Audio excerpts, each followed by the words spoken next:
안녕하세요. 북두 시민혁명군의 전영돈입니다. 지금 자유우파는 공산 좌파들의 프레임 그리고 정치 언어에 굉장히 시달리고 있습니다.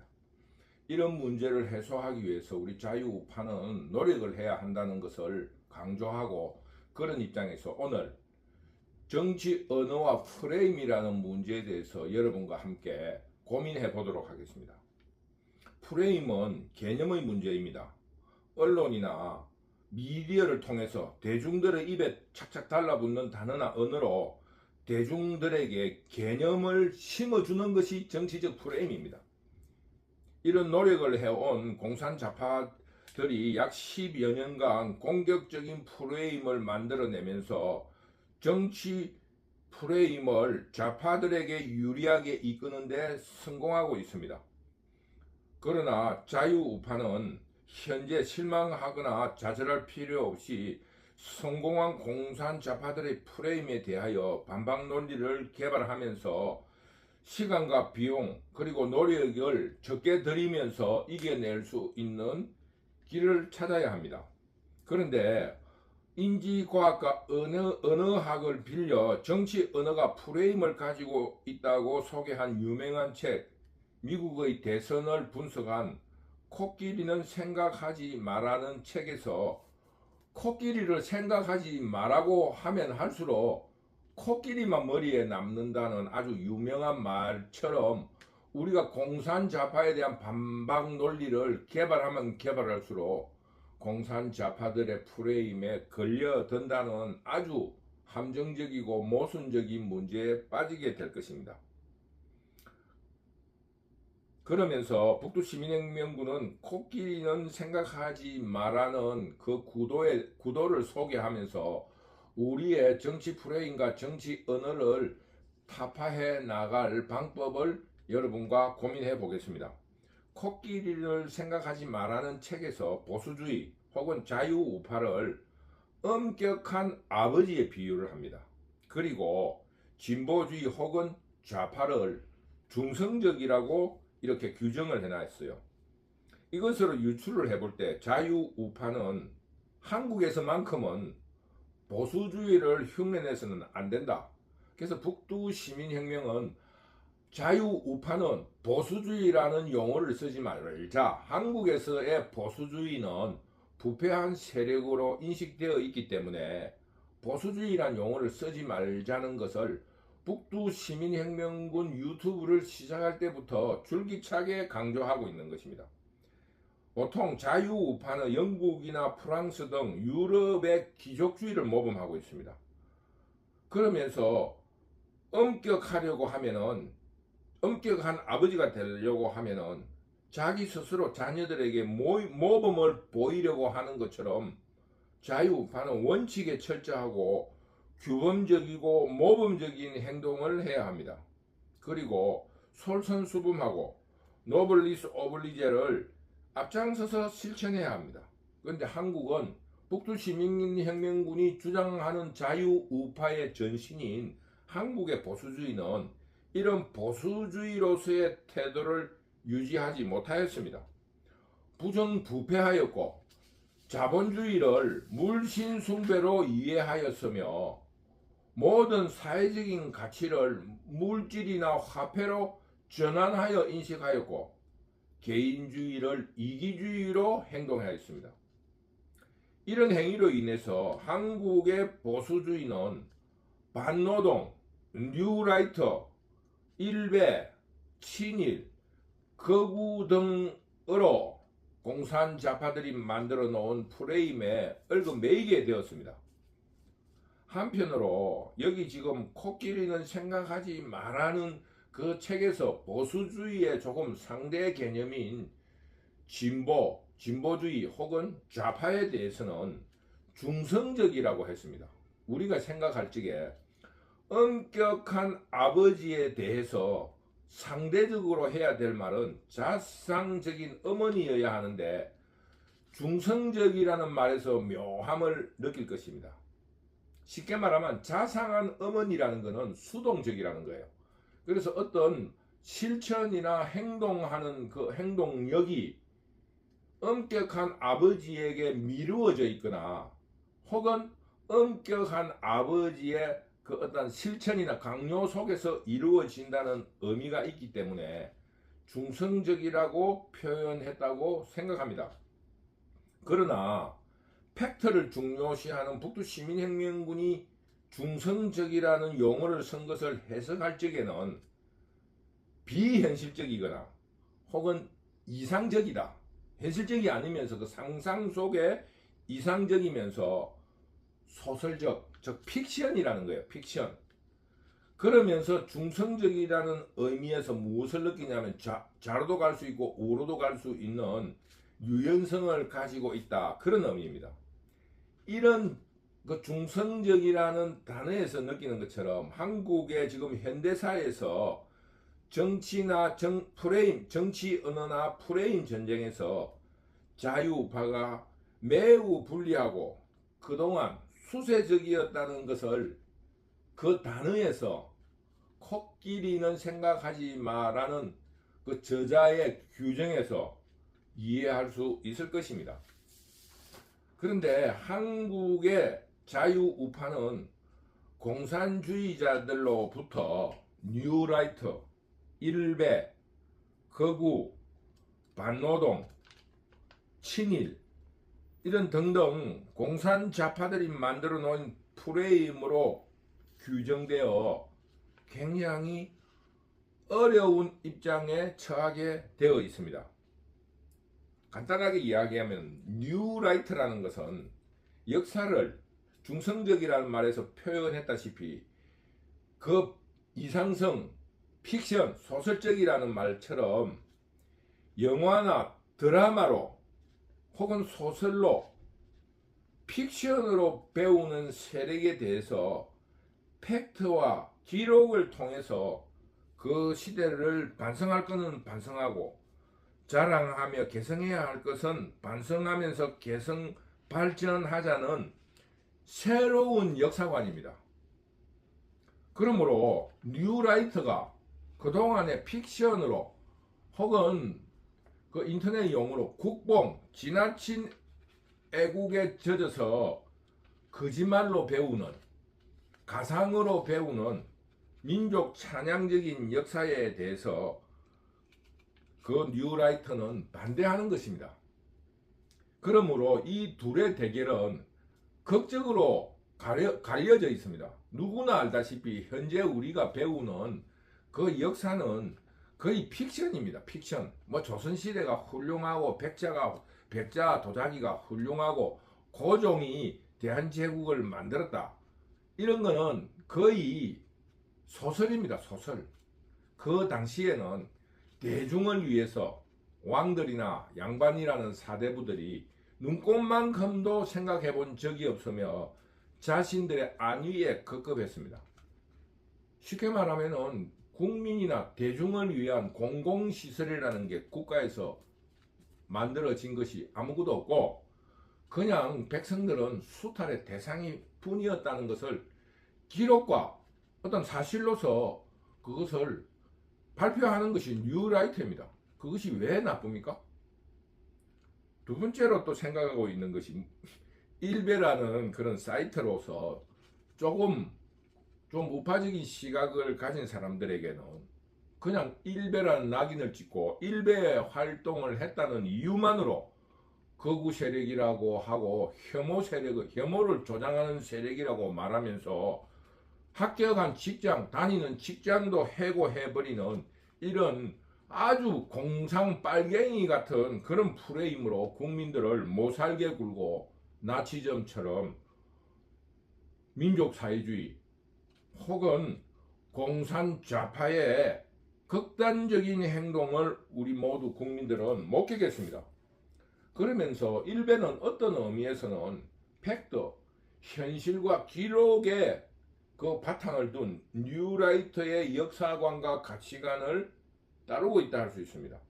그런데 다른 뽐뿌라든지 여러 가지 어떠한 다른 여러 가지의 레디앙 이런 그런 그 인터넷 사이트도 일베와 똑같은 형식을 띠고 있습니다. 단지 거기나 여기나 일부 과격한 사람들에 의해서 국민 정서에 배치되거나 관심을 받기 위해 충동적으로 과격한 행동을 실천하는 사람들이 있다는 것 뿐입니다. 그거는 일베뿐만 아니고 그 좌파의 어떤 그 사이트에도 똑같은 그런 행위들이 있습니다. 그런데 이것이 공산 좌파들이 만들어진 프레임에 의해서 그 일베는 아주 극우적이고 아주 나쁜 그 집단이고 공산 좌파들을 지지하는 사이트에 그런 행동을 하는 것은 아주 당연한 듯이 아무렇지도 않게 하는데, 이런 프레임에 이제껏 자유우파를 대표하는 국민의힘에서 동조를 했다는 것이 더 큰 문제입니다. 그러므로 이런 것은 인터넷 사이트의 일베의 문제가 아니라 지금 인터넷 사이트에 유행하는 그런 과격한 행동과 또 충동적인 실천에 대해서 사회 문제화하면서 그것을 바르게 고쳐나가야 되는데, 그것을 공산좌파들은 정치적 이용에만은 몰두해가지고 그 사이트에 인터넷 문화의 발전은 없어지면서 공산좌파는 더욱 팬덤화하고 극심화해지면서 그 일베라는 프레임으로서 정치적 이용만 하고 있을 뿐입니다.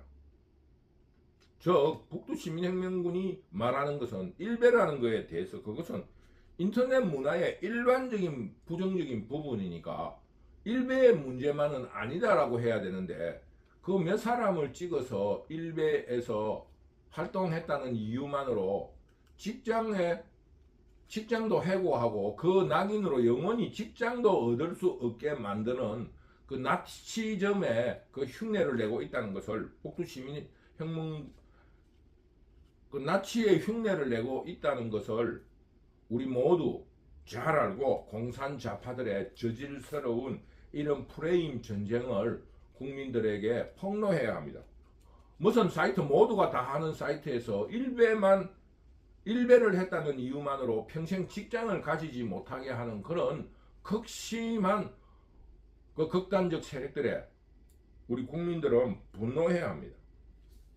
그러면서 극우라는 프레임을 세웁니다.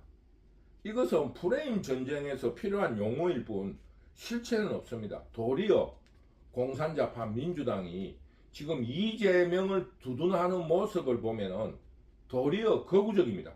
친일을 내세우는 희생양으로 극단적인 반대 세력을 팔면서 한 사람의 우상에 대해서 극단적인 행동을 하고 있습니다.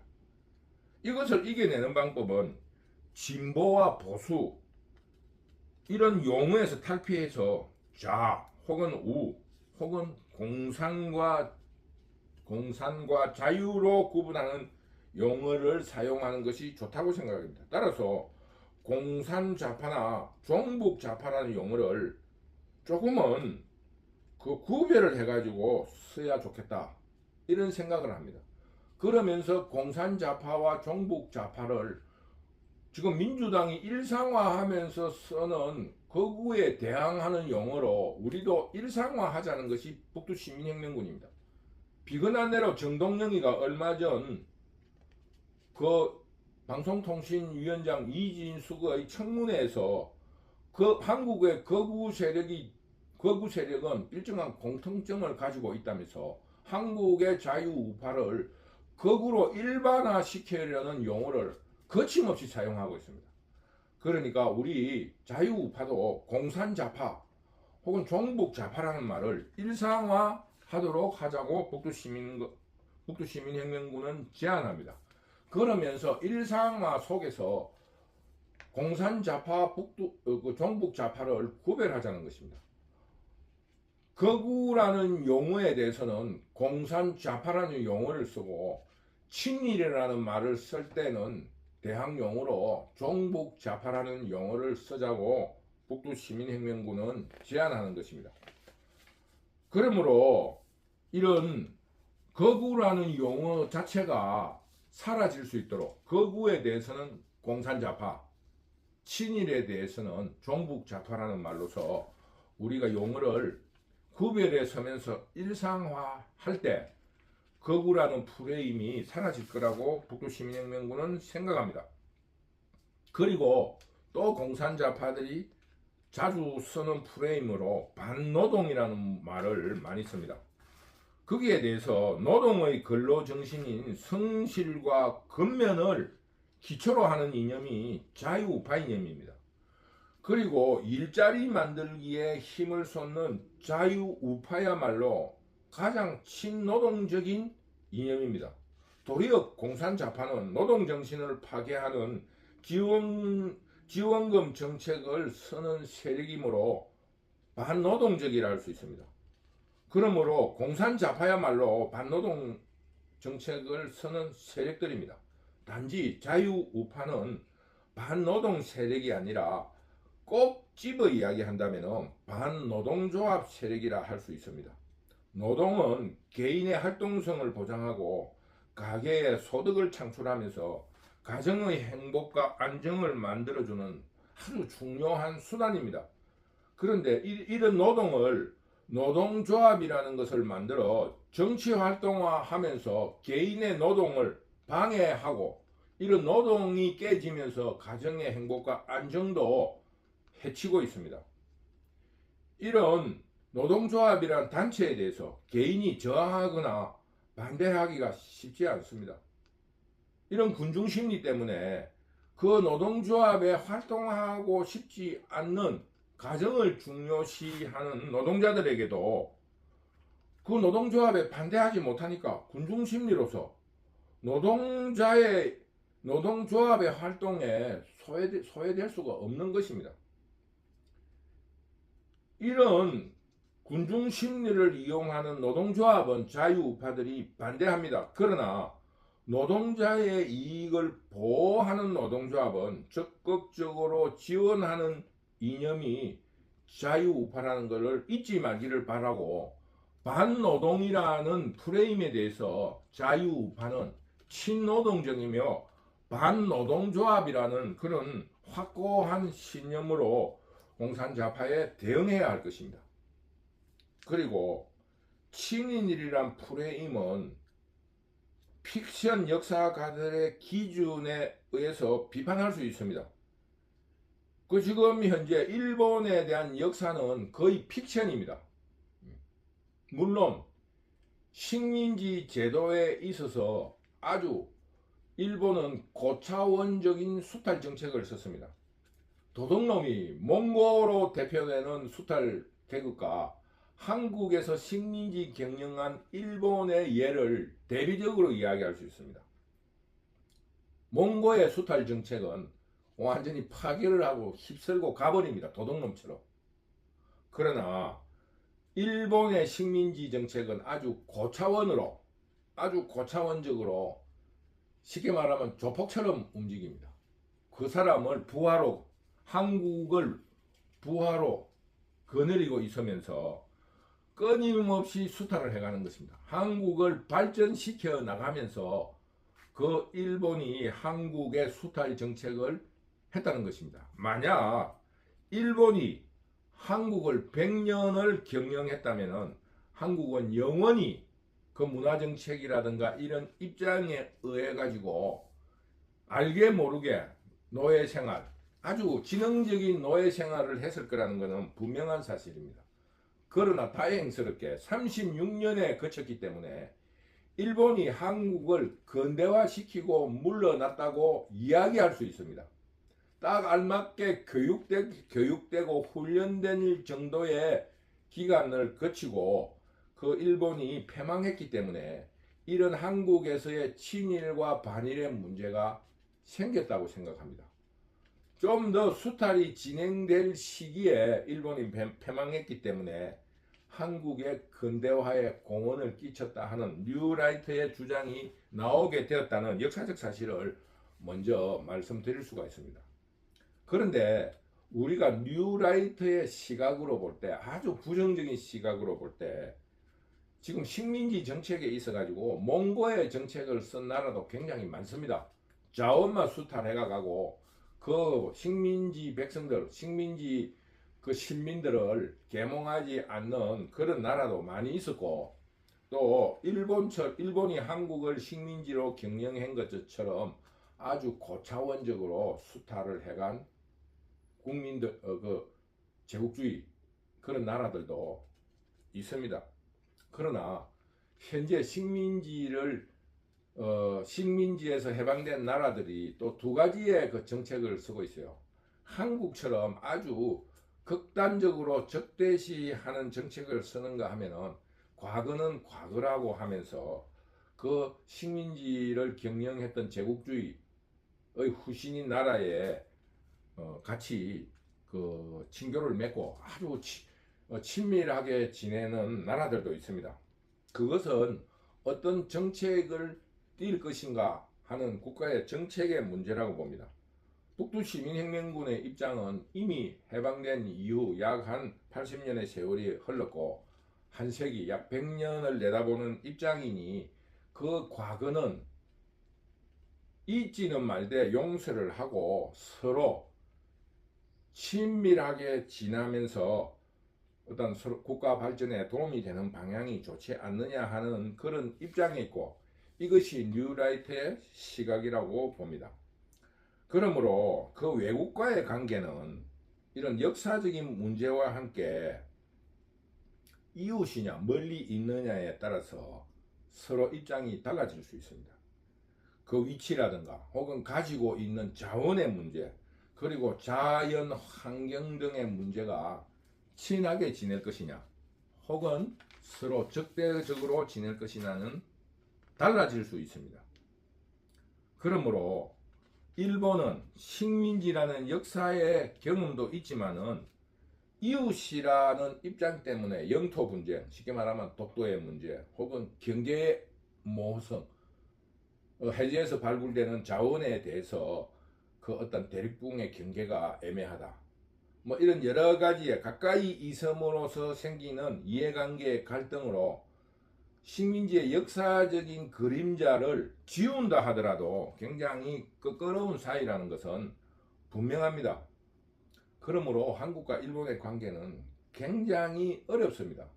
쉽게 말하면은 갈등도 해야 되고 협력도 해야 되는 그런 관계에 있습니다. 그런데 북두시민혁명군은 앞에서 지적했다시피 일본과 해방 이후 식민지 역사가 80년이 넘어가고 있고 100년을 바라보고 있는 이런 입장에 있어서 더구나 과학이 발달함으로써 교통, 통신에 의해서 글로벌 시대가 열렸는데 불편한 이웃을 가질 필요가 있는가에 대한 필요성에 의해서 한국과 일본 관계에 새로운 프레임을 개발해내야 한다고 생각합니다. 그러므로 이 한국과 일본 관계를 규정하는 정치 언어와 개념을 단순 명료화해서 이거를 개발해내야 된다고 생각합니다. 그동안 이제 그 자유우파들은 공산자파들이 만드는 어떤 정치 언어 프레임에 의해서 공산자파들에 의해서 굉장히 수세에 몰려 있습니다. 그 정치 언어나 정치 프레임이라는 것이 그 개념을 단순 명료하게 머릿속에 팍 이렇게 고정화시켜 버리기 때문에 어떤 긴 말로서 이야기할 그를 긴 말로 이야기하더라도 큰 효과가 없습니다. 그런데 그런 수세에 몰리면서 자유우파들이 공산자파들의 프레임 공격에 완전히 속수무책으로 당해서 이제 국회에서 192대 108이라는 그 절대 과반수를 주게 되었고, 그 의석수도 2대1의 비율로 완전히 참패를 했습니다. 이제 자유우파들이 수세에서 벗어나서 공세를 취하면서 자유한국의 선진화와 발전을 위한 제2의 도약의 시작을 준비해야 합니다. 그동안 공산자파들의 이런 도약을 위한 제2의 출발을 할 수 있는 것은 그동안의 공산자파들이 비현실적이면서 소설적으로 이상적인 슬로건, 프레임을 앞세우면서 독재적으로 이끌어온 이런 한국의 정치 언어 혹은 프레임이 허구였다는 진실이 밝혀졌습니다. 북두시민혁명군이 생각할 때 이런 진실이 밝혀진 계기가 괴물이면서 범죄자인 이재명의 출현과 이진숙 방송통신위원장의 인사청문회에서 밝혀졌다고 생각합니다. 공산좌파들이 그 앞에서 설명한 것처럼 진보라는 이름을 내걸고 중성적이거나 자상한 유연성의 진보가 아니라 악랄하고 악작 같은 사탄과 같은 완장참 빨갱이라는 사실을 인지했을 때라고 생각합니다. 범죄자 이재명을 지키는 호위무사가 되겠다고 자랑스럽게 외치는 최고급 정치 지도자인 민주당의 최고위원 후보자들의 외침에서 국민들이 깜짝 놀랐습니다. 그리고 MBC의 인사청문회에서 밝혀졌다시피 MBC의 노동조합이라는 게 경영진이 그 공장의 산업체의 이익을 위해 대변한다 하면은 또 노동조합이 그 일하는 노동자의 이익을 대변한다는 두 세력 간 상대를 전제로 한 노동운동인데 MBC 노동조합은 경영진까지 장악해버리는 1급 체제라는 것에 대해서 국민들이 깜짝 놀랐던 것입니다. 그 노동조합을 왜 합니까? 경영진을 왜 둡니까? 그러면 그 노동조합이 그 경영진으로서 그 기업의 이익을 대변하는 것이 아니라 이 경영진이 노동조합의 이익을 대변하는 경영진을 앉혀놓고 노동조합과 경영진이 대립하고 견제하고 협상한다는 이야기가 얼마나 웃기는 구조입니까? 이런 MBC의 실상을 우리 국민들이 똑똑히 목격했기 때문입니다.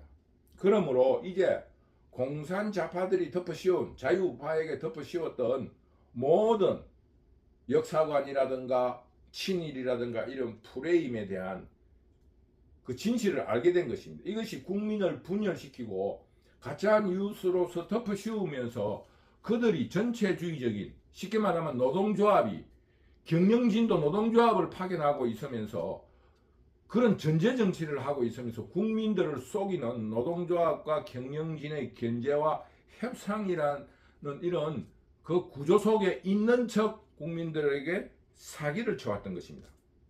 이렇게 국민들이 놀랍게 된 이 현실을 깨닫게 된 국민들과 대중들을 이 자유우파가 잘 이끌어서 이 진실에 놀란 국민들을 정치적인 의사를 표현할 수 있게끔 잘 이끌어서 한국의 발전의 제2기를 만들어낼 수 있도록 했으면 좋겠다. 이번 기회를 절대 놓쳐서는 안 되겠다. 이런 입장을 북두시민혁명군은 밝혀놓는 것입니다. 지금 다른 사람들은 굉장히 절망적으로 보는데 192석이라는 절대 의회 다수로서 절망적으로 보는데 전에도 이야기했다시피 지난 강의에도 이야기했다시피 물리적인 법칙은 커지면은 분열되고 분열되면 합친다. 만난 사람은 헤어지고 헤어진 사람도 어느 때 다시 만난다는 그 옛날 시적인 말에서도 나오듯이 물리라는 것은 분열된 것은 합치게 되어 있습니다. 그러므로 거대하게 커진 공산좌파는 분열되어 있고 자유우파는 위기의식으로 합치게 되어 있습니다. 그런 물리적인 법칙을 떠나서 지금 공산좌파는 국민들을 속여왔던 그 현실에 대해서 국민들이 이제 낱낱이 알게 되었다는 것과 괴물 이재명에 대해서 국민들이 놀라고 있다는 이런 계기가 자유우파의 부흥 혹은 제도약을 약속하고 있다고 북두시민혁명군은 굉장히 긍정적으로 보고 있습니다. 단지 지금 자유우파의 지도자들이 지나치게 보수적이다 혹은 수구적이라고 할 수 있습니다. 왜냐하면 한동훈 대표 체제가 인물은 50대이지만은 검사라는 특수 어떤 그 특성상 법률가로서 굉장히 보수적이고 구체제적입니다.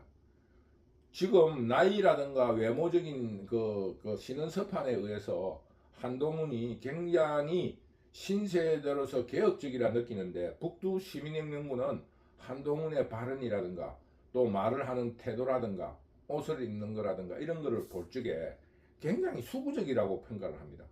그래서 할 수 있는 일이라는 게 지금 그 대선에 대해서 대선 후보에 대해서 혹은 자유우파의 새로운 지도자를 기다리는 국민들을 위해서 그 지금 국민의힘 지도부를 경쟁체제로 만들어야 한다. 이것이 북두시민혁명군의 생각입니다. 그래서 북두시민혁명군이 다음 시간에 준비하고 있는 것은 지금 국민의힘 넓은 의미로 자유우파의 정치 지도자의 범위를 굉장히 크게 잡아서 서로 경쟁체제로 이끌어갔으면 좋겠다 하는 것이 북두시민혁명군의 바람이면서 지금 행운이 있는 사람은 자유우파의 지도자가 됨으로써 굉장히 절묘한 기회를 잡게 되고 국가 발전에 큰 공을 세우는 훌륭한 지도자로 역사에 남을 그런 기회를 역사적인 기회를 맞이했다고 북두시민혁명은 평가합니다. 자유우파 시민들과 북두시민혁명군 유튜브를 시청하시는 구독자 여러분은 역사 앞에서 지금 자유우파는 기회를 맞이했다. 이 기회를 어떻게 국민들에게 보답하고 역사에 남길 것인가에 대한 고민을 하면서 국가 발전에 대한 청사진을 아주 긍정적으로 가져주시기를 부탁드립니다. 자유우파에게 이제 기회가 왔습니다. 그러니 우리 모두 용기를 내서 자유우파의 재건에 힘쓰도록 했으면 좋겠습니다. 모자라는 북두시민혁명군의 유튜브를 늘 봐주셔서 감사합니다. 여러분 북두시민혁명군을 구독, 좋아요를 눌러주면서 응원을 많이 해주실 것을 당부드립니다. 여러분 감사합니다.